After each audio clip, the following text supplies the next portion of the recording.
Assalamualaikum warahmatullahi wabarakatuh. Halo teman-teman semuanya, perkenalkan nama saya Nur Fauziah. Di sini saya akan menjelaskan tentang perkembangan dan transformasi teknologi digital di Indonesia. Di sini ada peta konsep. Nah, di dalam peta konsep ini terdapat yang pertama, ada pengertian teknologi digital, yang kedua, transformasi digital, yang ketiga, kemudahan sistem digital, yang keempat, transformasi aktivitas individu ke sistem digital, yang kelima, dampak transformasi digital, yang keenam, upaya mengurangi dampak negatif teknologi digital, dan yang terakhir, yaitu ketujuh, ada model transformasi digital di masa depan. Yuk teman-teman kita bahas satu persatu. Nah, yang pertama ini ada teknologi digital. Apa sih teknologi digital itu? Nah, teknologi digital adalah sebuah teknologi informasi yang lebih mengutamakan kegiatan dilakukan secara komputer atau digital dibandingkan menggunakan tenaga manusia.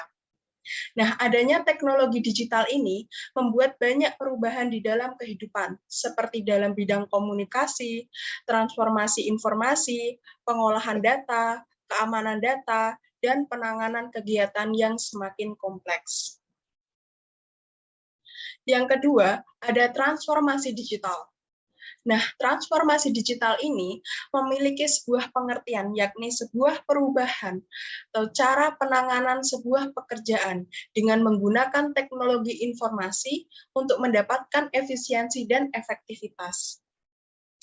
Nah, apa aja sih contoh dari transformasi digital sekarang ini?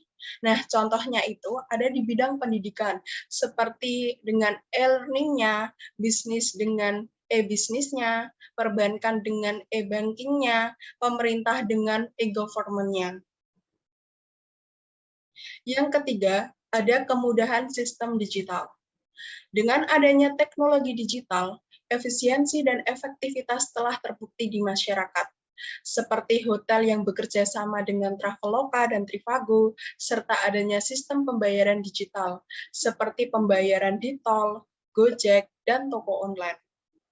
Kemudahan sistem digital ini juga sangat berpengaruh pada dunia perbankan, seperti adanya aplikasi mobile banking yang mempermudah transaksi keuangan konsumen. Lalu, yang keempat ada transformasi aktivitas individu ke sistem digital. Nah, perubahan dari aktivitas individu ke sistem digital ini dapat diperoleh berupa yang pertama, mendapatkan berbagai sumber belajar serta materinya secara cepat dan murah. Yang kedua, mendapatkan berita dan informasi yang dibutuhkan setiap saat. Yang ketiga, melakukan sosialisasi melalui fasilitas digital.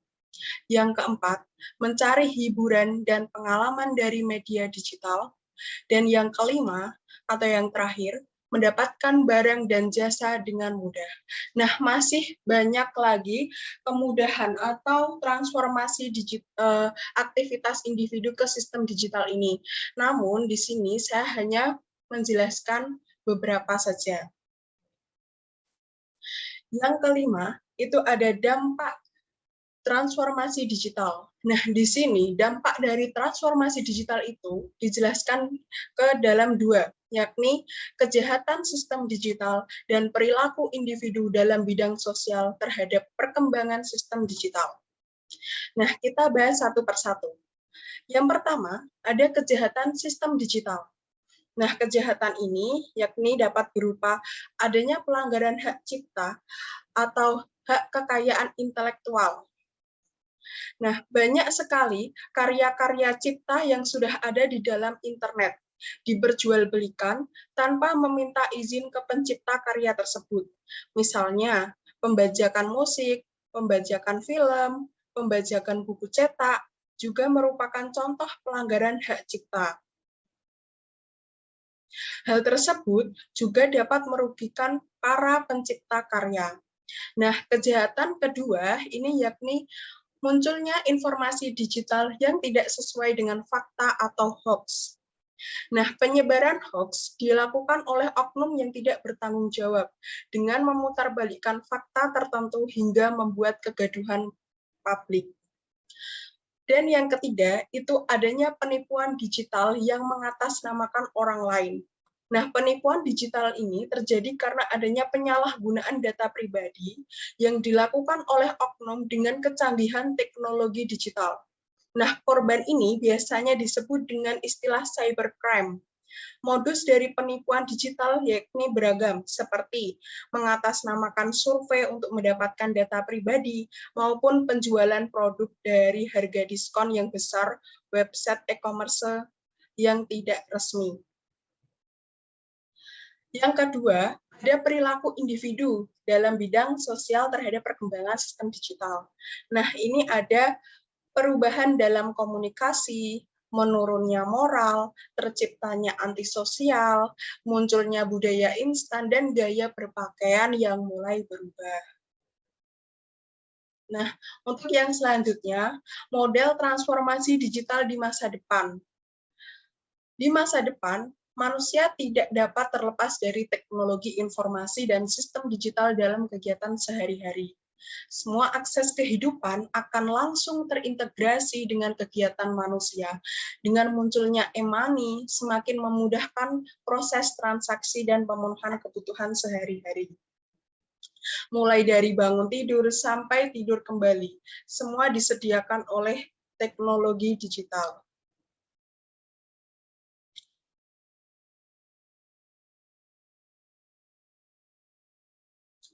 Nah, kesimpulan dari materi di atas yakni, jadi perkembangan teknologi informasi di dunia akan meningkat sangat pesat dengan berbagai alat dan teknologi baru yang terus ditemukan, sehingga semakin meningkatkan efektivitas dan efisiensi kegiatan manusia. Dengan sebutan era digital, semua elemen kehidupan manusia telah menggunakan teknologi ini untuk menggantikan campur tangan manusia di dalam kegiatannya. Perubahan dari kegiatan manual ke sistem informasi atau disebut proses transformasi ini terus berlanjut dari masa ke masa, sehingga nantinya semua kegiatan di sekitar manusia tidak dapat lepas dari teknologi informasi ini. Namun, selain membawa kemudahan dalam kehidupan manusia, teknologi digital juga membawa dampak buruk bagi masyarakat. Oleh sebab itu, harus ada upaya untuk mengatasinya. Hal ini dikarenakan di masa depan antara manusia dan teknologi digital akan menyatu dalam setiap kegiatan. Akses informasi terkoneksi langsung dan melekat dengan individu. Nah, sekian penjelasan dari saya. Semoga dapat dipahami. Terima kasih.